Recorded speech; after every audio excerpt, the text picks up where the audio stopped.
मंच और डायस पर बैठे हुए मस्जिद के इतिहाद मुस्लिमीन के तमाम जिम्मेदारान, सदर उत्तर प्रदेश मोहतरम जनाब अब्बास साहब, हमारे स्पोक्स पर्सन कासिम जफार साहब, इस से मेरे भाई डॉक्टर साहब जो मजलिस इत्तेहाद मुस्लिमीन के उम्मीदवार हैं, रजौली के तमाम मजलिस के जिम्मेदारान, मौजूद हाजिरीन इकराम, बुजुर्गान मिल्लत, मेरे गयूर नौजवान साथियों, मैं आप तमाम का शुक्रगुजार हूँ कि आप लोग ने अपना कीमती वक्त निकालकर आज के मीटिंग में शिरकत की और आप लोगों का इस तरह से वालेहाना मोहब्बत का इजहार करना मुझे उम्मीद दिलाता है, हम तमाम मजलिस के जिम्मेदारों के हौसलों को बुलंद करता है और आपका ये बेनफ्स होकर यहाँ पर जमा होना इस बात का पैगाम देता है और साथ ही साथ आपने यहाँ पर आकर इस बात का पैगाम दे दिया कि आइंदा साल 2022 में जो उत्तर प्रदेश के विधानसभा के चुनाव होंगे, इंशाअल्लाह ताला रुदौली से यहाँ से मजलिस का उम्मीदवार यकीनन विधायक बन के आपकी आवाज बनकर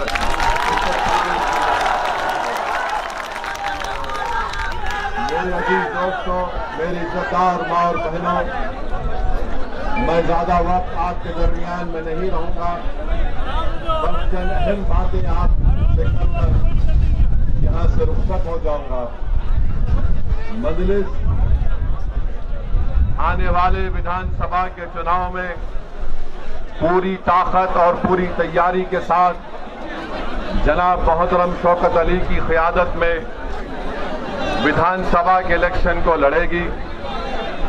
ये बात मैं इसलिए कह रहा हूं कि जो मजलिस के मुखालिफीन है वो इस बात को समझ ले कि ये वो मजलिस नहीं है जो 2017 में विधानसभा के इलेक्शन में हिस्सा ली थी। इस 5 साल के अरसे में मजलिस ने अपने संगठन को मजबूत किया। मजलिस का पैगाम उत्तर प्रदेश के घर घर पहुंच चुका है।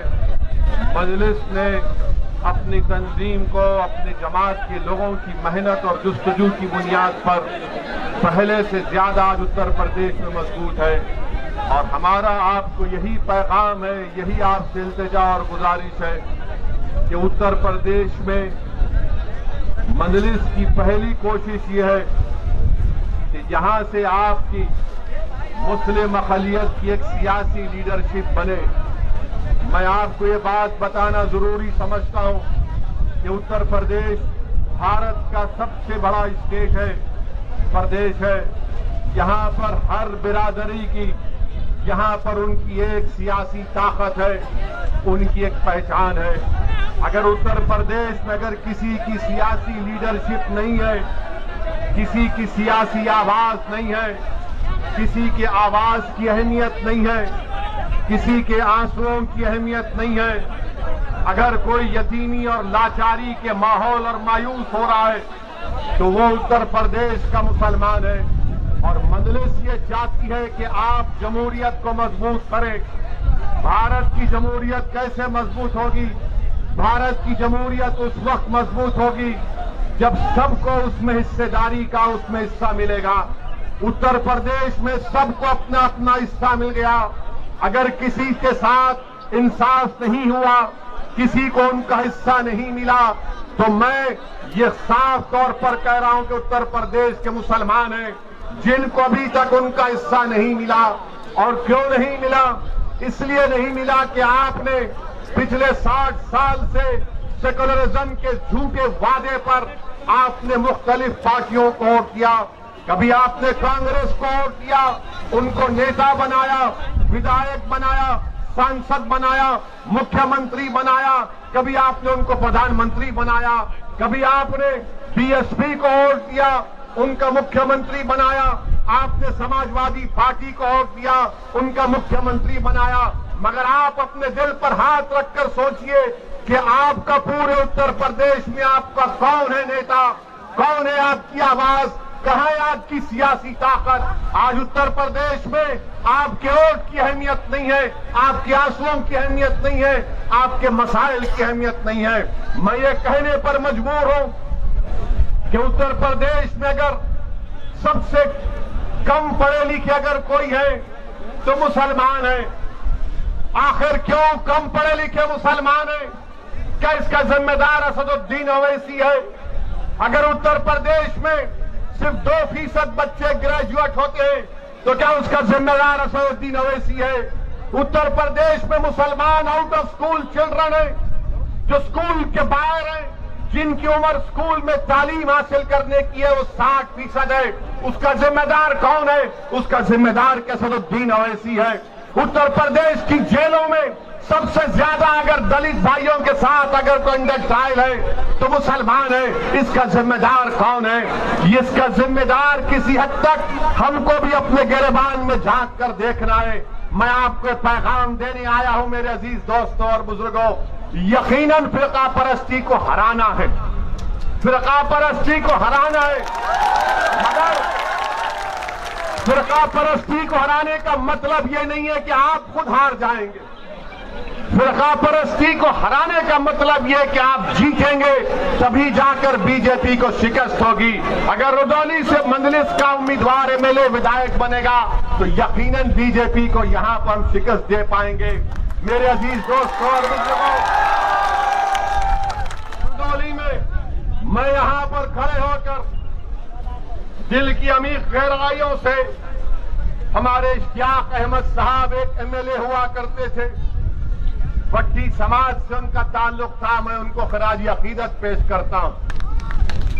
आप बताइए, कोई नाम नहीं लेता इश्तियाक साहब का, और फिर मंदलिस पर इल्जाम लगाया जाता है कि मंदलिस इत्तेहाद उल मुस्लिमीन वोट काटने के लिए आती है। मेरे अजीज दोस्तों और बुजुर्गों, मंदलिस किसी को काटने को नहीं आती, मंदलिस जोड़ने को आती है और मंदलिस ये काम करके रहेगी इंशाअल्लाह ताला। मेरे अजीज दोस्तों और बुजुर्गों, अभी हमको यहां के जिम्मेदारों ने बताया कि जो ओवर ब्रिज है रुदौली का,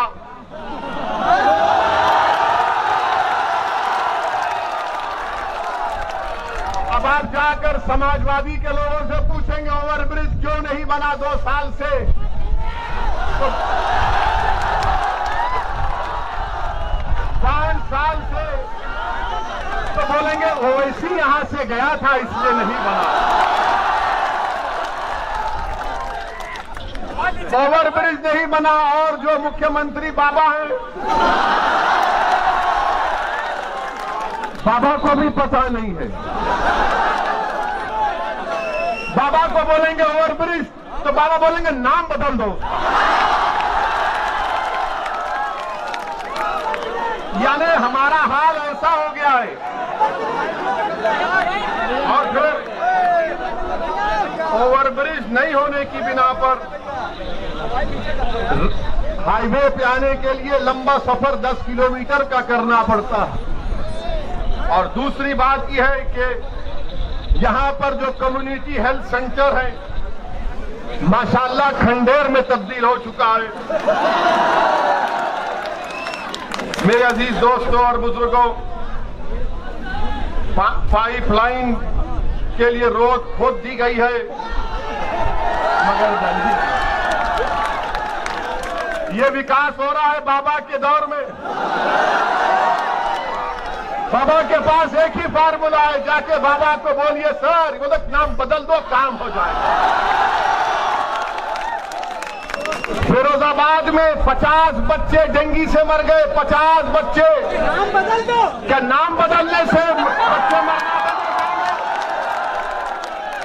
मेरे अजीज दोस्तों और बुजुर्गों, फिर ये आपके रुदौली में मेरे पास रिकॉर्ड है, ये अखिलेश भी नहीं बोल सकते, ना कांग्रेस ना बसपा के लोग बोल सकते हैं। वो सिर्फ आपको बोलेंगे वोट डालो, वोट डालो, हमको वोट डालो, मगर हासिल क्या हुआ बताइए कि उत्तर प्रदेश में माइनॉरिटीज के लिए, जिसमें मुसलमान भी शामिल हैं, 2019-20 में मोदी सरकार ने बाबा की सरकार को 116 करोड़ रुपए दिए कि मुसलमानों के उन गांवों में जहां पर 25% माइनॉरिटी रहते, काम कराओ, स्कूल बनाओ, अस्पताल बनाओ। 116 करोड़ दिए गए और जिसमें से बाबा की सरकार ने, महाराष्ट्र ने सिर्फ 16 करोड़ खर्चा किए। और महाराज बोलते, मोदी बोलते, सबका साथ, सबका विकास, सबका विश्वास। 116 करोड़ में सिर्फ 16 करोड़ खर्चा किए गए। दूसरी बात कि रुदौली तहसील में क्या कोई हायर सेकेंडरी स्कूल है? गवर्नमेंट का है, क्यों नहीं है? क्या हमको हमारे बच्चों को स्कूल में पढ़ाने का शौक नहीं है? क्या आप अपने बच्चों को तालीम दिलाना नहीं चाहते? क्या अपने बेटियों को पढ़ाना नहीं चाहते? तो ये लोग बोलेंगे नहीं, मुसलमान बच्ची को नहीं पढ़ाना चाहता। अरे दिमाग तेरा खराब है, हम पढ़ाना चाहते, काबिल बनाना चाहते, ताकतवर बनाना चाहते अपनी बेटियों को। इनको अफगानिस्तान के लड़कियों पर जुल्म की बड़ी फिक्र है, मगर रुदौली में बच्चियों के पढ़ने के लिए ये इनका दोगला दोहरा चेहरा है। और फिर आप देख लीजिए कि फिर उत्तर प्रदेश की बाबा की सरकार ने कहा कि कोविड आया तो मई में फैसला किया कि ऑनलाइन स्कूलों को स्कूल में तालीम दी जाएगी। आपको मालूम मेरे भाई, आपके रुदौली में कितने टीचर को कंप्यूटर इस्तेमाल करना आता?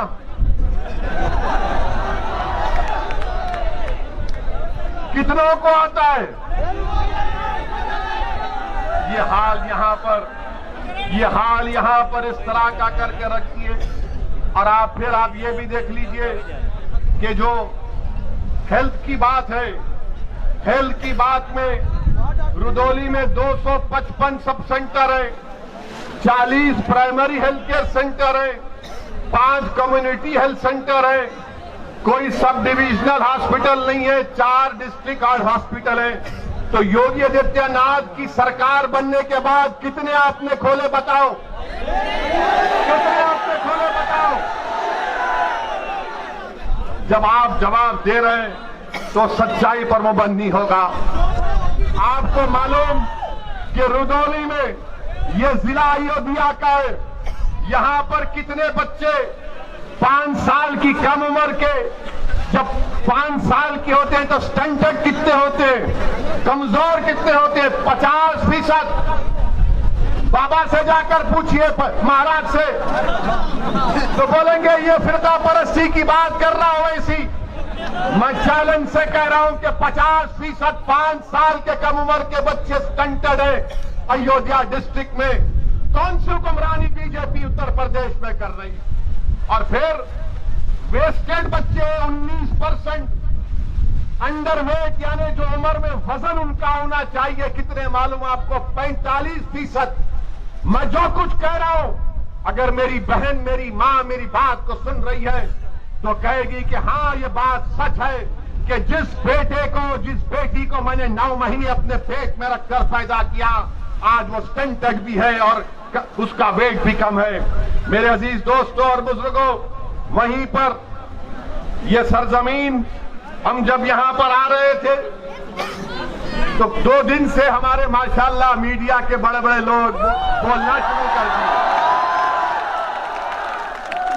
शुरू कर दिए कि ओवैसी अयोध्या को नहीं जा रहे हैं, ओवैसी अयोध्या का नाम नहीं लेते हैं। मैंने कहा भाई साहब, अयोध्या भी भारत में है, फैजाबाद भी भारत में है और ओवैसी भी भारत में है। अब फैजाबाद की तारीख इनको नहीं मालूम, जो शाम में 6 बजे टीवी पर बैठते हैं, 8 बजे बैठते हैं, 9 बजे बैठते हैं, ऐसा बैठकर भाषण देते हैं, खुतबा देते हैं और ऐसा देते हैं कि बस नरेंद्र मोदी उनको देखे तो कहे कि ये तो मेरा घर वाला। क्या कहा उन्होंने कि ओवैसी को अयोध्या नहीं जा रहे। मेरे भाई, अयोध्या भी जाएंगे, क्यों नहीं जाएंगे? हम जब कश्मीर गए तो अयोध्या नहीं जाएंगे। और फैजाबाद की तारीख, इनको नाम फैजाबाद से इतनी जलन क्यों है? नाम बदल दिया, पेट में दर्द क्यों होता है? फैजाबाद की जेल में क्या अशफाकुल्लाह को फांसी नहीं दी गई थी? क्या फैजाबाद की जेल में अशफाकुल्लाह को जब फांसी दी जा रही थी तो क्या अशफाकुल्लाह जब फांसी के फंदे पर जा रहा था तो उसकी जबान पर कुरान की आयतें थी? जब अशफाकुल्लाह फांसी के फंदे पर गया तो रास्ते में जेल के लोगों से मिलकर कहा कि खुदाफिज, मैं अपने रब से मिलने जा रहा हूं। क्या अशफाकुल्लाह ने जब फांसी का फंदा लेकर उसको चूमा और अपने गले में डाला तो पूछने वाले ने पूछा कि बता मरने वाले, तेरी आखिरी ख्वाहिश क्या है? तो अशफाकुल्लाह ने क्या ये नहीं कहा कि ला के रख दे खाके वतन मेरे कफन में? ये मोहब्बत के मज़ार अशफाकुल्लाह ने। ये हमको बोलना पड़ता है, वरना ये 6 बजे 8 बजे 9 बजे बैठकर जो चीखे मारते हैं, जो पुकारते रहते हैं कि हाँ माई बाप देख लो हमको आपकी तारीफ में बोल रहे हैं, इनको बताना पड़ेगा। इनको बताना पड़ेगा कि ये लोग बात करते हिंदू और मुसलमान के इत्तेहाद की मोहब्बत की, यकीनन वो पैदा होना चाहिए। और कैसे पैदा होगा? अशफाकुल्लाह और राम प्रसाद बिस्मिल की दोस्ती कैसी थी? राम प्रसाद बिस्मिल अशफाकुल्लाह एक मंदिर के पास बैठे थे शाम के वक्त, एक मुसलमान आ गए मंदिर पर हमला करने के लिए, तो अशफाकुल्लाह ने अपना रिवॉल्वर निकाल कर कहा, खबरदार तुम मंदिर पर हमला नहीं करोगे वरना अशफाकुल्लाह फायर करेगा। ये मोहब्बत की मिसालें थी। क्या आपको मालूम नहीं? सुनिए, मैं थाली बजाने के लिए या आपसे दाद हासिल करने के लिए यहाँ पर नहीं आया हूँ। मैं तुम्हारी थालियों का मोहताज ना कभी था ना कभी रहूंगा। मैं किसी का मोहताज हूँ तो अल्लाह का मोहताज हूँ। मैं तुमको आपको बताने आया हूँ कि अपने दिलों में एक इनकलाब पैदा करो, अपने दिलों में एक तब्दीली पैदा करो। अगर जिंदा हो तो जिंदा कौम की मिसाल बनो, अगर जिंदा हो तो हरकत करो, अगर जिंदा हो तो अपनी पार्टी का वोट दो, अगर जिंदा हो तो तोड़ दो ये तमाम गुलामी की कैदियों की जंजीरों को जो 60 साल से तुमको डरा डरा कर तुम्हारा वोट हासिल करके हमको बर्बादी के जहाने पर लाकर खड़ा कर दिया। मेरे अजीज दोस्तों और बुजुर्गों, अशफाकुल्लाह शहीद को एक मुसलमान जेलर जाकर अशफाकुल्लाह से कहता है कि अशफाकुल्लाह तुम गवाही माफी बन जाओ, तुम ये तमाम जो दीगर हिंदू हैं जिन पर काकोरी ट्रेन का मुकदमा हुआ तुम उनके खिलाफ बोलो। तो अशफाकुल्लाह ने कहा, मैं एक मुसलमान हूं और बाकी मेरे साथी हिंदू हैं, मैं अपने आप को गिरने नहीं दूंगा, ना अपनी कौम को गिरने दूंगा। मैं अंग्रेजों के खिलाफ था और रहूंगा। मेरा ख्वाब है कि मुल्क आजाद हो। मैं आज रुदौली में खड़े होकर आप तमाम से अपील कर रहा हूं कि अगर हम अशफाकुल्लाह के ख्वाबों को पूरा करना चाहते हैं, अगर हम राम प्रसाद पंडित राम प्रसाद बिस्मिल के ख्वाबों को पूरा करना चाहते हैं, तो अशफाकुल्लाह ने ये ख्वाब देखा था। अशफाकुल्लाह ने ख्वाब देखा था कि मुल्क जब आजाद होगा तो यहाँ पर सबको उनका हिस्सा मिलेगा। अशफाकुल्लाह ने ख्वाब देखा था कि मैं फांसी के फंदे पर चढ़ जाऊंगा, 27 साल की उम्र में अपनी जवानी को इस मुल्क पर कुर्बान कर दूंगा, मगर आने वाले नौजवानों का मुस्तकबिल खराब नहीं होगा। नौजवानों, रुदौली के गय्योर नौजवानों, उत्तर प्रदेश के मेरे गय्योर नौजवानों, तुमको अशफाकुल्लाह के ख्वाबों को पूरा करना है। तुमको पंडित राम प्रसाद बिस्मिल की तरह उस मोहब्बत की निशानियों को बताना है। और मोहब्बत होगी तो गुलामी नहीं होगी, हिस्सेदारी की मोहब्बत होगी, हिस्सेदारी की मोहब्बत होगी। ख्वाब अशफाकुल्लाह ने देखा था, अब उन ख्वाबों को पूरा करना आपकी जिम्मेदारी है। ख्वाब देखना शुरू करो और ख्वाबों को पूरा करने के लिए जिद्दोजहद करना पड़ेगा। यकीनन रास्ते में मसाइब और मुश्किलात आएंगे, कोई रास्ता आसानी से हम अपनी मंजिल मकसूद को आसानी तक नहीं पहुंच पाएंगे। जुस्तजू करना पड़ेगा, जिद्दोजहद करना पड़ेगा, ईसार और कुर्बानियों के मजारे करना पड़ेगा। मेरे अजीज दोस्तों और बुजुर्गों, जब हम अपने इन ख्वाबों को पूरा करेंगे तब जाकर हम एक सियासी कुव्वत बनकर यहां पर उभरेंगे। मेरे अजीज दोस्तों और बुजुर्गों, मैं आपको यह भी बताना चाहूंगा कि रुदौली में यहां पर जहां पर हमने इश्तियाक अहमद साहब का जिक्र किया तो रुश्दी मियां का भी जिक्र करना। मैं उनके खिलाफ नहीं हूं, बिल्कुल नहीं हूं, वो हमारे भाई हैं, दोस्त नहीं, हम जानते भी नहीं हैं उनको। मगर मैं समाजवादी पार्टी से पूछना चाहता हूं, समाजवादी पार्टी के अखिलेश यादव ये कहते हैं कि ओवैसी की जबान से जो अल्फाज निकलते हैं वो बड़े कड़वे होते हैं। अखिलेश यादव आ जाओ रुदौली में, तुम एक तरफ मैं एक तरफ, इस जनता को बात करेंगे, बोलेंगे तुम डराने की बात करते हो, मैं उम्मीद दिलाने की बात करता हूं। तुम भगाने की बात करते हो, मैं कहता हूं पीठ नहीं सीना दिखाओ। तुम जहालत की बात करते हो, मैं इल्म की बात करता हूं। तुम डराने की बात करते हो, मैं इत्तेहाद की बात करता हूं। ये मजलिस इत्तेहाद और मुस्लिमीन का पैगाम। और यहां पर आप जानते हैं कि पहली मर्तबा अब्बास अली जैदी रुश्दी मियां जब हारे तो 1000 वोट से हारे। 5 साल के बाद जब 2017 में इलेक्शन हुआ तो रुश्दी मियां 31,000 वोट से हार गए। मैं तो नहीं रहा था ना अखिलेश। तो यादव ने, रुदौली के हमारे यादव भाइयों ने फैसला किया कि समाजवादी तो यादवों की पार्टी है, अखिलेश यादवों का हमारा नेता है, मगर रुदौली से यादव नहीं है, रुश्दी मियां है, इसलिए हम बीजेपी के यादव को वोट देंगे। ये हकीकत है ना, ये सच कह रहा हूं ना मैं? क्या मैं सच कह रहा हूं? क्या मैं झूठ कह रहा हूं? तो फिर आप 22 के चुनाव में क्या करेंगे? फिर आप किसको वोट देंगे? आप किसको वोट देंगे? आप ये काम करके दिखाना है, सिर्फ जज्बात में आकर नहीं कहना है, बल्कि कामयाब करना है अपनी पार्टी को।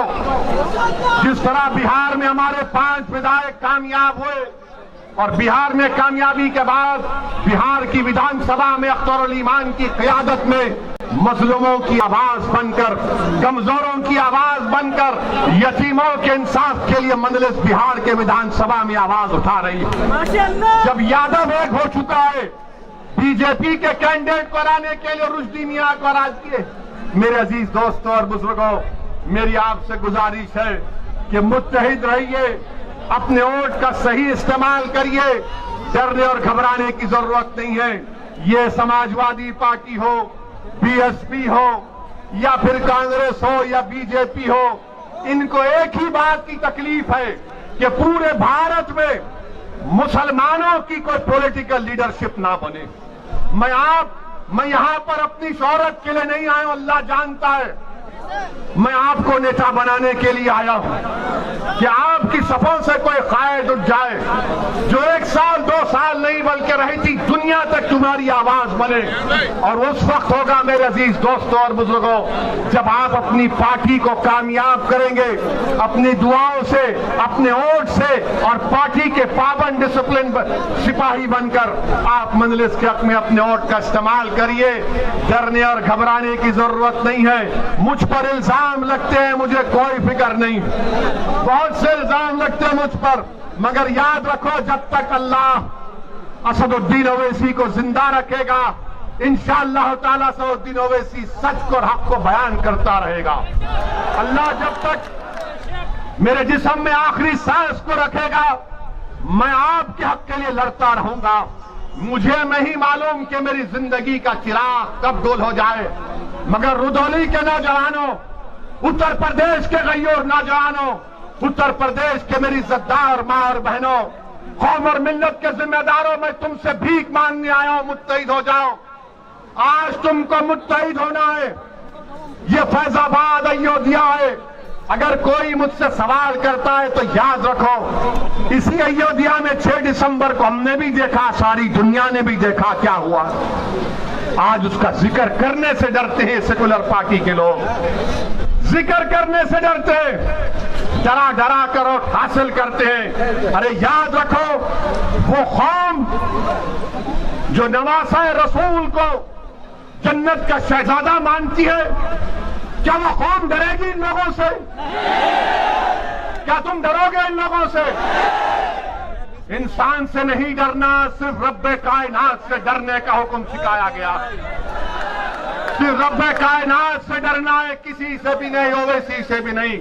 हाँ, अगर ओवैसी की जबान से अगर सच निकल रहा है तो उस पर गौर करो, उस पर गौर करो। अगर गलत है तो कोई बात नहीं, अगर सच है तो उसको कबूल करो। मेरे दिल में नहीं है, मेरी ताकत, मुझे अल्लाह ने इतनी ताकत नहीं दी है कि मैं तुम्हारे दिलों को मोड़ सकूं। दिलों को मोड़ने वाला तो रब्बे कायनात है। मेरे अजीज दोस्तों और बुजुर्गों, हिम्मत और हौसले को बुलंद रखिए। इलेक्शन जैसा करीब आएगा। आज अभी हम प्रेस कॉन्फ्रेंस लिए, अतीक अहमद साहब जो 5 बार के विधायक हैं, 1 बार के सांसद हैं, वो आज मजलिस इत्तेहादुल मुस्लिमीन में शामिल हुए हैं। तो हमने उनका खैर मुकद्दम किया, वेलकम किया, और मीडिया के हमारे लोग आए थे लैला को सुनने के लिए। तो हम उनके सवाल करने से पहले उनको बता दिया कि भाई साहब, आप सवाल मत करिए, आपके दिल में जो जवाब है वो हम आपको बता ही देते हैं। हमने उनसे कहा कि बीजेपी उत्तर प्रदेश के जो एमएलए हैं, 37% बीजेपी के एमएलए के ऊपर क्रिमिनल केसेस हैं। 37%। हमने कहा 116 एमपी बीजेपी के, उन पर भी केस है। और फिर हमने उनको ये भी बता दिया, ये शुरू हो जाते, देखो बाहुबली को ला लिए, फुला को ला लिए। देखिए, बल्कि जिस किसी का नाम अतीक होगा, शहाब होगा, मुख्तार होगा, वो गैंगस्टर होगा, बाहुबली होगा। और जिसका नाम प्रज्ञा, अजय, कुलदीप, संगीत, सुरेश, कपिल होगा, वो क्या होगा? लोकप्रिय नेता होगा। यानी अतीक का ताल्लुक एक कमजोर समाज से है। अगर अतीक का ताल्लुक एक ताकतवर समाज से होता, और अगर अतीक अहमद मुजफ्फरनगर के कांड से पहले तकरीर करते या गोरखपुर में वो तकरीर करते, तो हो सकता कि महाराज उन पर केस विड्रॉ कर लेते, क्योंकि उत्तर प्रदेश के मुख्यमंत्री ने अपने आप पे से केस विड्रॉ कर लिया और बीजेपी के 70 से ज्यादा मुकदमे वापिस ले लिए मुजफ्फरनगर के कांड। तो मेरे अजीज दोस्तों और बुजुर्गों, ये तमाम इनके कारनामे हैं। मेरी आपसे गुजारिश है कि आपको डराया जाएगा बीजेपी से, मोदी से, योगी से। हम तो आए हैं उत्तर प्रदेश से बीजेपी को हराने के लिए इंशाअल्लाह ताला। मजलिस का मकसद ये है कि बीजेपी की सरकार ना बने, उत्तर प्रदेश से योगी दोबारा मुख्यमंत्री ना बने। क्यों ना बने? क्योंकि योगी आदित्यनाथ की सरकार ने गंगा में लाशें बह रही थी, ऑक्सीजन नहीं था, दवाएं नहीं थी, जलाने के लिए लकड़ी नहीं थी, दफनाने के लिए जमीन नहीं थी। और अगर किसी गरीब ने इन तमाम की नहीं होने की बिना पर नदी के किनारे जमीन पर दफना दिया, तो दुनिया ने देखा कि कुत्तों ने किसी के बाप और भाई और बहन की लाशों को लोच कर खाया। ये हुआ है, इसीलिए बीजेपी की मुखालिफत करना है। मजलिस के हक में अपने वोट का इस्तेमाल करिए, मजलिस को कामयाब करिए, ये सेकुलरिज्म की कामयाबी होगी। पार्लियामेंट में आपने देख लिया, कोई आकर ये कहेगा इस सेकुलर पार्टी का, अरे ओवैसी के तो 2 एमपी हैं, क्या कौन लेगा? अरे भारत की पार्लियामेंट देखती है कि असदुद्दीन ओवैसी के साथ इम्तियाज जलील है, दूसरी तरफ मोदी के 300 हैं, मगर जब एक तुम्हारा भाई टोपी और दाढ़ी के साथ खड़ा हो जाता है तो 300 में दर्द शुरू हो जाता है। और हम किसी मजहब के खिलाफ नहीं बोले, आज तक ना बोलेंगे इंशाअल्लाह ताला। मैं तो मिसाल दिया कि अशफाकुल्लाह की और बिस्मिल की मिसाल आपको दिया, मगर याद रखो ये लोग क्या बोलते कि मिल जाओ, मिलेंगे, दिल मिले हुए हैं, मगर हिस्सेदारी चाहिए। 19% यादव हैं, 19% मुसलमान हैं, 9 या 10% यादव हैं, मगर मुख्यमंत्री आपका ही बनेगा और हमको चपरासी की भी नौकरी नहीं मिलेगी, हमारे बच्चों को स्कूल नहीं मिलेगा, वो ओवरब्रिज नहीं बनेगा, कुछ नहीं बनेगा। आप एक बार अच्छा फैसला करके आने वाले विधानसभा के चुनाव में आप अपना एक अकाउंट पतंग के निशान पर बटन दबाइए, अपनी पार्टी को कामयाब करिए। और लोग हमसे पूछते आप मिलते क्यों नहीं समाजवादी पार्टी से, हम उनसे कहते हैं जाके पूछो अखिलेश से, बात करने तैयार है, बात करेंगे। बोले बीएसपी से बात करो, हम बोले पूछो, तैयार है, बात करेंगे। मगर अगर आप ये समझेंगे कि आपकी पार्टी में जो नाम निहाद मुसलमान है उनकी तरह तुम मुझसे बर्ताव करोगे तो भूल जाओ। मैं मरना पसंद करूंगा मगर अपनी इज्जत का सौदा नहीं कर सकता। बराबरी से बात होगी, हिस्सेदारी की बात हो रही है। आप मुझे कोई खैरात नहीं देंगे, मेरा हक है, मैं हासिल करूंगा इंशाअल्लाह ताला। मेरे अजीज दोस्तों और बुजुर्गों, हिम्मत और हौसले को बुलंद रखिए। अच्छा, उत्तर प्रदेश के चुनाव आ रहे हैं तो इसमें अब शुरू हो जाएगा ये तालिबानी तालिबानी तालिबानी। सुना आपने, बोल रहे हर एक को। अरे हम तो बोल रहे हैं तालिबान को तुम बैन क्यों नहीं करते। हम तो मोदी जी से पूछे क्या तालिबान टेररिस्ट ऑर्गेनाइजेशन है, नहीं है, बताओ देश को। अगर है तो डालो यूएपीए में, नहीं है तो अपने इन चमचों को खामोश बिठाओ। बोले जाते हैं हमारे सामने आकर नहीं बोलते क्योंकि उनको हम पूछते हैं ये क्या है, ये क्या है। हम में और दूसरों में बहुत फर्क है। मेरे अजीज दोस्तों और बुजुर्गों, अपने हिम्मतों को बुलंद रखिए, डर को अपने करीब आने मत दीजिए। एक बार एक तब्दीली पैदा करो आप। ये तारीखी शहर है, ये औलिया अल्लाह की सरजमीन है। यहाँ पर हमारे बहादुरों ने अपनी तारीख को रकम किया है, दोबारा एक तारीख को रकम करिए। मैं सलाम करता हूँ आप तमाम को। मैं शुक्रगुजार हूँ हमारी इज्जतदार माँ और बहनों का, बुजुर्गों का, कि आपने अपना कीमती वक्त निकालकर हमारी बात को सुना। मैं फिर से आऊंगा, ये आखिरी मर्तबा नहीं आया। अगर सपा बीएसपी बीजेपी के लोग समझ रहे हैं कि दोबारा नहीं आऊंगा, मैं आऊंगा, बार बार आऊंगा, हर बार आऊंगा, आपके दिल में जगह बनाकर जाऊंगा और आप में से किसी को इंशाअल्लाह अल्लाह विधायक बनाएगा मजलिस के टिकट पर इंशाअल्लाह। अस्सलाम वालेकुम व रहमतुल्लाहि व बरकातहू।